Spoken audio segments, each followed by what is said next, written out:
There, I'm Clifford Bates, and welcome once again to Reading Aristotle's Politics. Today we're looking at Chapter 17, which is the last chapter of Book 7, which, as we talked about last two chapters, he's moved away from the best regime, but the education of the best regime. And he's now dealing with this question of children and about educating of children, particularly the initial. Dealt with the questions of last chapter. We dealt with the question of abortion and about when should people have children, when they then this question of regulating marriage, and then the question of exposing of children, unhealthy children, and that question. Now we're continuing of the question chapter 17, which deals with once offspring are born, one should suppose that it takes a great difference with the view to the power of the body, what sort of sustenance they get. It is evident to those investigating other animals as well as to those nations that are concerned with concern to cultivate a military disposition that sustains a sort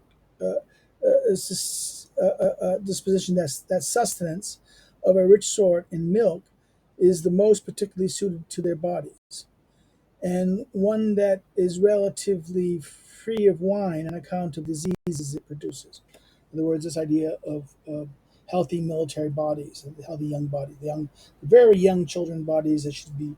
This idea of milk should have it, and wine is, maybe the diseases can become. There's interest on account of diseases it produces, very, very young, right? Further, it is advantageous for them to engage in whatever movement is possible for those that they just again. This is the child, the infant. They need milk, but not wine. We're giving them wine or alcohol, maybe weak, makes them weak and causes diseases. But milk encourages their growth of their bodies. Further, in other words, advantages for them to move as possible, right? Engage in movements as possible for those in this age, with a view of preventing distortions of their limbs due to their softness. However, some nations even use a certain instrument device to make the bodies of such persons straight. This is they even use clothing to kind of straighten out the things. It is advantageous to habituate them to cold immediately from the time that they're small children. Um, this is the most useful with a view to both health and to military activity, getting the children very much used to cold. This is again health, exposing them to cold builds their makes them stronger and more immune to sickness, and it's also making their bodies tougher and more durable, like the argument goes. Hence, among the many barbarians, it's customary either to plunge the newly born into a cold river, or to give them light clothing, as for the example among the Celts people. And all those matters where habituation is possible, in all those matters where habituation or habit is possible, it is better to habituate immediately from the beginning, not to habituate gradually. So if we should start habituating people doing these things right from the beginning. And the disposition of children is naturally adept on account of its warmth for training it to bear the cold. So in other words, you have to learn to bear the cold. You have to get habituated to deal with the cold water, cold weather. Habituate them to deal with this. In connection with the first age, then, it is advantageous to have a superintendence of this sort, or nearly so, during the age following up to 5 years. So therefore, the first age, you should have someone regulating it. That's regulating children, infants. It says the next during the age following up to 5 years, right, which one should not apply any sort of learning or necessary exertions, so that growth is not impeded. So therefore, the infants, and so during this age up to 5 years old, we shouldn't do much to necessary exertions, so that their growth is not impeded, so that they grow, or learning. In other words, not excessive learning. Then what? They should engage in enough movement that they avoid bodily idleness. So they should be moving around. This should be provided them through play, as well as other activities. So up to five, from very young, 1 to 5, play. That they're acting around, acting like this. The sort of play Two, should neither be illiberal nor involve too much exertion or lackness. In other words, shouldn't be servile, should not be laboring, it should be doing this, but it also should not be too lax, right? Concerning the quality of the stories and tales those of this age should hear, let it be a matter of concern to the officials who are called managers of children. The stories that they hear, you should take care of what kind of stories they hear. Of these children, what kind of stories that they be told and heard should be, in a sense, concerned. For all such things should prepare the road for their later pursuits. In other words, the kind of stories and the kind of thing should be preparatory. That this is by which this is going to be the preparation by which later education, the later stage of education will rely on. So this is like why the famous Aesop's tales and things like Grimm's fairy tales and these kind of stories that children stories were designed in a sense designed to give you the background material by which you then the later education relies on in that sense, right? They're in many ways archives, the starting points, or the background material that which will be used later. For all such things should prepare the road of later pursuit, as he says. Hence, most sorts of play should be imitations of things that they give serious attention to later. That's why children, they joke, that's why children play war, right? Children they play war, they play cowboys, Indians, they play, house and things like this. They play things that they were going to later do, right? This is, like he says here.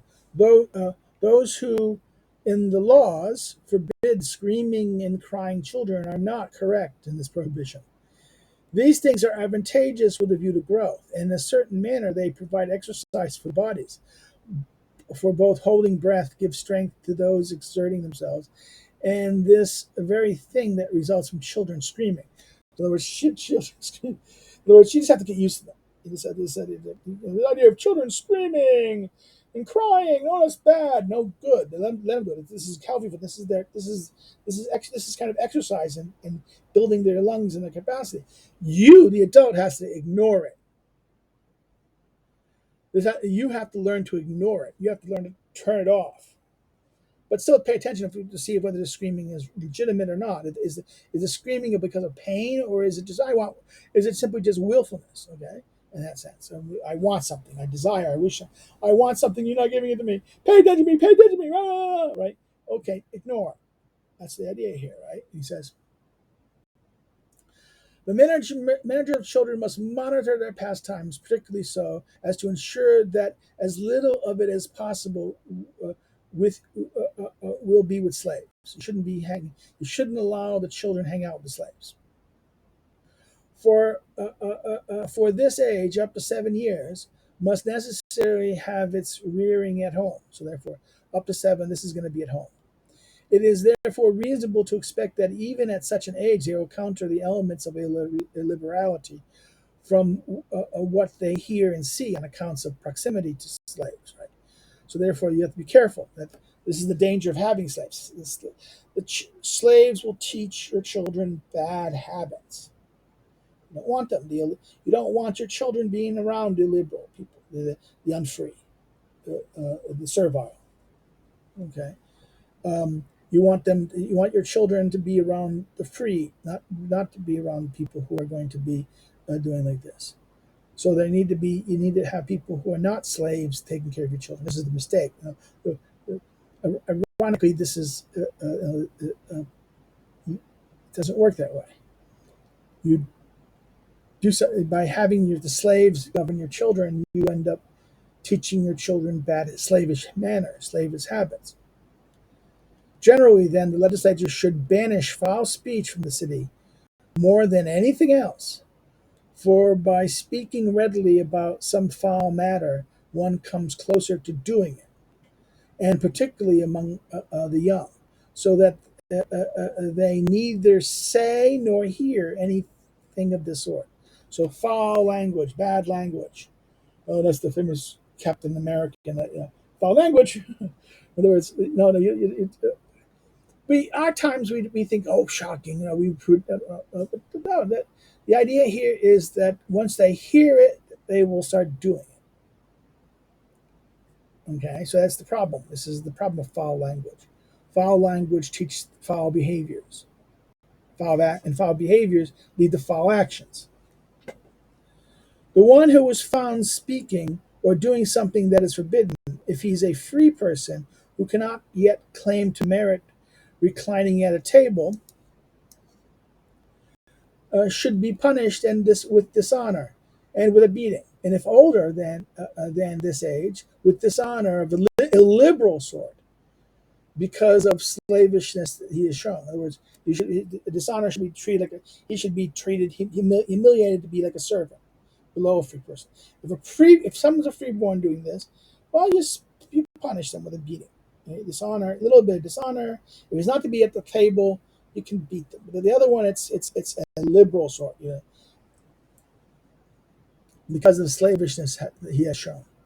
Since we are banishing speaking about anything of the sort, it is evident that looking at unseemly paintings or stories must also be banished. If we're not going to allow these words, we shouldn't have paintings or stories about these unseemly things as well. Let it be concerned for the official then that no statue or painting be an imitation of such action, except in the cases of the temples of certain guards, those whom the laws also assigns scurrilous mockery. Now, 99. Dionysus appears to be particularly scurrilous mockery, etelemos, which was characteristic of the rite of Diamer and Kor. In other words, this is okay. The certain gods of mockery. The laws assign scurrilous mockery. In other words, you shouldn't allow those things except those gods who, in the temples of those gods, particularly only those gods, right? And therefore, there should be, in other words, and again, this is this idea. The Romans had this view. Romans had censors. This is where the word censorship is from. Censorship was the role of making sure that the children are not going to be exposed to this. This is the purpose. Oh my God, we're not. What about free speech?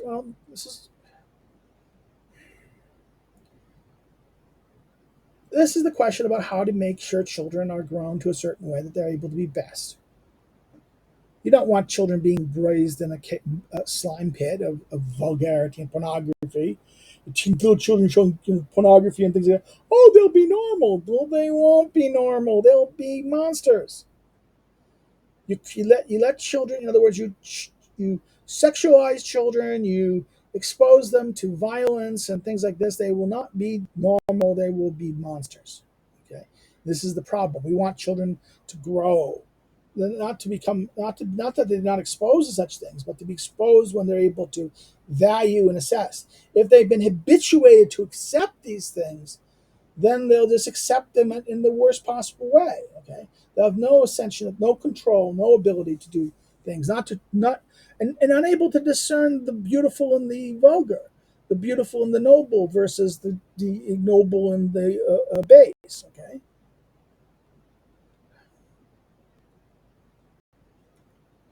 In addition to these things, the law permits those still of a suitable age. Now, this is 100. This is that weird line. Text is somewhat uncertain. The phrase "those still of a suitable age" is omitted in the second thing and bracketed by things. It ties bracketed and Durkheim. Appropriate those that regard these perhaps should be read instead of pro tentos in addition to these, as the manuscript does. So therefore, there's this question how to read this, right? In addition to what law permits those of still of a suitable age to do homage to the gods on behalf of themselves, their upbringing, and their women. So once you get to a suitable age, to do homage to the gods themselves. And there must be legislation that younger persons not be spectators of either lampoons. Lampoons are like amboinai, were indecent and abusive verses recited at festivals of Dionysus, right? Therefore, the spectators either of lampoons or of comedy until they reach the age which they will be able to participate in reclining at table and drinking. And education will make them all immune to the harms that arise from such things. So you have lampoons only until they reach the age where they're able to participate in the. This again, this is the age of 21 was probably intended, but it seems to have been the age that this age of Spartan became a member of one common mass. So this is when they became at 21. They became a common mass. The idea that they're treated as fellow citizens within in the community. So that therefore, this age where they're able to participate at the table, the reclining table, with those that sit in life together, they're treated as an adult. At present, we must give an account of these things in passing. Later, we must stop to discuss more at length, raising to question, first of all, whether one should or should not exclude the young from such performances, and how it should be done. And on this occasion, we have made a mention of it if, as far as necessary. So 1.3, there's no further, of the politics, we don't get any further. We have a promise of a thing that's never delivered. Okay. For the remarks on tragic actors, Theodotus is not a bad one. So for the tragic comedy, right? That he never allowed anyone to come on stage before him, not even a poor actor, because the spectators make their own what they hear first. In other words, this idea, Theodotus, famous actor in the 4th century, what is meant is probably that he insists on appearing in the first play of every tragic tragedy. So this is what they hear first. And the spectators will hear, they'll make their own what they hear first, what they see first. This same thing results in regard both to relations with human beings and those with objects. We are always fonder of the things we first encounter. In other words, things we're fonder, the idea of first things we first experience, first encounter. The first things we do experience are the ones we most have we have attachment to it, right? Both of person and objects. The objects we had as child are sometimes are dearer to us than things that we have now in that sense, right? The things that we have had exposure to, right? This idea here. Uh, um, hence everything mean should be made foreign to the young. So therefore, things that are mean, things that are not beautiful, things that are a bit kind of lower, right? This should be made foreign to the young, particularly things of this sort that involve either depravity or malice. So I mean, that they should be not something common to them, something that's out foreign, not there. So things, the particular sort of thing that the problem depravity or malice. Once they have passed through the first 5 years, during the 2 up to 7, they should become onlookers of the sort of learning that they themselves will be acquired. So from after 5 but till 7, they should be lookers on to the education that they will be. They should be able to start seeing the education that they will. There are 2 ages with view to which it is necessary to distinguish education. That following the age of 7 up to puberty, and again from the age of puberty up to 21. These are 2 ages. So from 7 to puberty, and then puberty to 21. What distinguishes ages by period of 7 years, arguing for the most part, not badly. 705. This is again regarding La Clauson with this. Argue not rightly, right? Not badly. This part not be. But one should follow the distinction of nature. We should follow the distinction of nature. For all art and education wish to supply the element that is lacking in nature. So in other words, here's our nature. What's missing in nature, art and education make up for it. Art and in other words, reason. Okay, remember, nature is physis. Techne is a form of logos that deals with making things, so art, craft. And habit is ethos, right? Habits make a second nature, but there again, education is a habit as well as things that are made, words and languages that are made to shape habits and shape behaviors and shapes our understanding and to shape the skills and things we have. So therefore, the purpose of here should what? That each period is divided into these two periods, right? The one should follow, but one should follow the distinction of nature. So this distinction, nature is given this distinction between the prepubescent and those of purity. So therefore, something is needed here that is not needed here, and something that's, in other words, this is not, that sexuality, puberty is not there. In other words, the nature, they have to supply what nature is like. In other words, they have to, art and education wish to supply what nature is lacking. First, we must investigate whether some arrangement is to be created in connection with children. So we have to come up with the question of this. And next, whether it's advantageous for the some oversight of superintendents of them to be in common or on a private basis. Should be parent supervised or should be public supervision, which is what happens now in most cities, the latter, private basis, right? And third, what quality this education should have. So we're going to look at this education. We're going to be looking at the education of the prepubescent.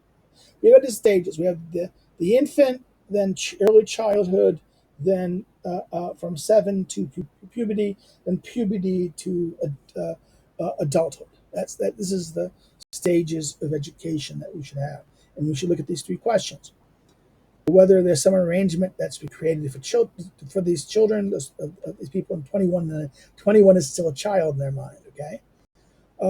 Next is whether it's advantageous. The question is that should this be supervised by the commons or should parents supervise this? Private basis. And the third is what quality that education should be. That's the three things. This will shape all of Book 8. So with this, we'll stop. If you have any comments or questions, please put them below. And when I see them, I'll respond to them.